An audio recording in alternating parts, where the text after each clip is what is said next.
ओम नमो भगवते वासुदेवाय। आज हम श्री गर्ग संहिता के वृंदावन खंड का चौथा अध्याय सुनेंगे। इसमें हम सुनेंगे श्री बलराम और श्री कृष्ण के द्वारा बछड़ों का चराया जाना तथा वत्सासुर का उद्धार। तो आइए शुरू करते हैं। श्री नारद जी कहते हैं, हे राजन, सनंद की बात सुनकर महामना नंदराज समस्त गोपगणों के साथ बड़े प्रसन्न हुए और वृंदावन में जाने को तैयार हो गए। यशोदा, रोहिणी तथा समस्त गोपांगनाओं के साथ घोड़ों, रथों, वीर पुरुषों तथा वृषपांडियों से मंडित हो परम बुद्धिमान नंदराज दोनों पुत्र बलराम और श्री कृष्ण सहित रथ पर आरूढ़ हो वृंदावन की ओर चल दिए। उनके साथ गौओं का समुदाय भी था। बूढ़े, बालक और सेवकों सहित अनेक छकड़े चल रहे थे। यात्रा के समय शंख बजे और नगाड़ों की ध्वनियां हुई। बहुत से गायक नंदराज का यशोगान कर रहे थे।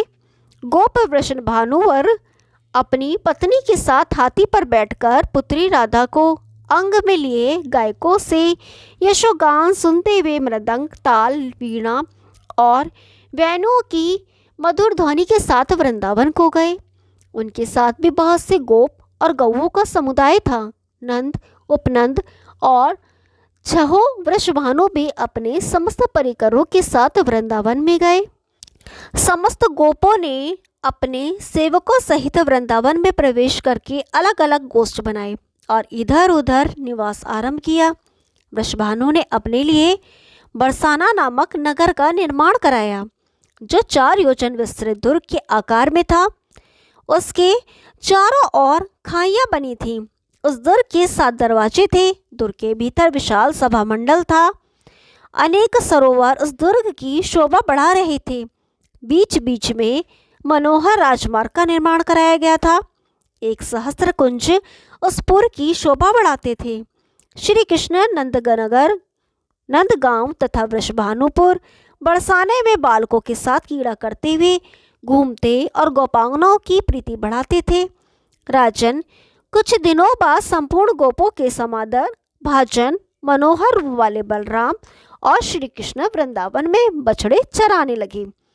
वे दोनों भाई ग्वाल वालों के साथ गांव की सीमा तक जाकर बछड़े चराते थे। कालिंदी के निकट उसके पावन पुलिन पर सुशोभित निकुंजों और कुंजों में बलराम और श्री कृष्ण इधर उधर लुका छुपी के खेल खेलते और कहीं कहीं रेंगते हुए चलकर वन में सानंद विचरते थे। उन दोनों के कटी प्रदेश में करधनी की लड़ियां शोभा देती थी। खेलते समय उनके पैरों की मंजीर और नुपुर मधुर झनकार फैलाते थे। बलराम के अंगों पर नीलांबर शोभा पाता था और श्री कृष्ण के अंगों पर पीठपत। वे दोनों भाई हार और भुजबंदों से भूषित थे। कभी बालकों के साथ ढेलवासों द्वारा ढेले फेंकते और कभी बांसुरी बजाते थे। कुछ ग्वाल बाल अपने मुख से करधनी के घुंघरों की सी ध्वनि करते हुए दौड़ते और उनके साथ वे दोनों बंधु राम और श्याम भी पक्षियों की छाया का अनुसरण करते भागते हुए सुशोभित होते थे। सिर पर मयूर पिछ लगाकर फलों और पल्लवों के श्रृंगार करते थे। नरेश्वर एक दिन उनके बच्चों के झुंड में कंस का भेजा हुआ वृत्रासुर आकर मिल गया। श्री कृष्ण की यह बात विदित हो गई और वे उसके पास गए। वह दैत्य गोप बालकों के बीच में सब और पूंछ उठाकर बार बार दौड़ता हुआ दिखाई देता था। उसने अचानक आकर अपने पिछले पैरों से श्री कृष्ण के कंधों पर प्रहार किया। अन्य गोप बालक तो भाग चले, किंतु श्री कृष्ण ने उसके दोनों पैर पकड़ लिए और उसे घुमाकर धरती पर पटक दिया।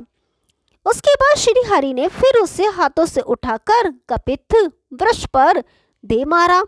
फिर वो दैत्य तत्काल मर गया।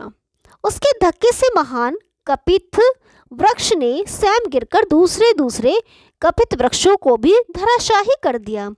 यह एक अद्भुत सी बात हुई। समस्त ग्वाल वाल आश्चर्य से चकित हो कन्हैया को वहां साधुवाद देने लगे। देवता लोग आकाश में खड़े हो जय जयकार करते हुए फूल बरसाने लगे। उस दैत्य की विशाल ज्योति श्री कृष्ण में लीन हो गई। श्री बहुलाशु ने पूछा, मुने, यह तो बड़े आश्चर्य की बात है। बताइए तो, इस वत्सासुर के रूप में पहले का कौन सा पुण्य आत्मा पुरुष प्रकट हो गया था जो परिपूर्णतम परमात्मा श्री कृष्ण में विलीन हो गया। श्री नारद जी ने बोले, राजन, मुर के एक पुत्र था जो महादैत्य प्रमील के नाम से विख्यात था। उसने देवताओं को भी युद्ध में जीत लिया था। एक दिन वह वशिष्ठ मुनि के आश्रम पर गया। वहां उसने मुनि की होमधेनु नंदिनी को देखा। उसे पाने की इच्छा से वह ब्राह्मण का रूप धारण करके मुनि के पास गया और उस मनोहर गऊ के लिए याचना करने लगा। महर्षि दिव्यदर्शी थे, अतः सब कुछ जानकर भी चुप रह गए, कुछ बोले नहीं। तब गऊ ने स्वयं कहा। श्री नंदिनी बोली, दुर्मते, तो मूर का पुत्र दैत्य है, तो भी मुनियों की गौ का अपहरण करने के लिए ब्राह्मण बन के आया है, अतः गाय का बछड़ा हो जा। श्री नारद जी कहते हैं, राजन, नंदिनी के इतना कहते ही वह महान असुर मूर पुत्र गौवत्स बन गया।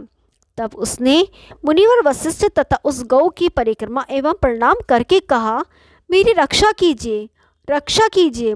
गौ बोले, महादैत्य, द्वापर के अंत में जब तू श्री कृष्ण के बछड़ों में घुस जाएगा उस समय तेरी मुक्ति होगी।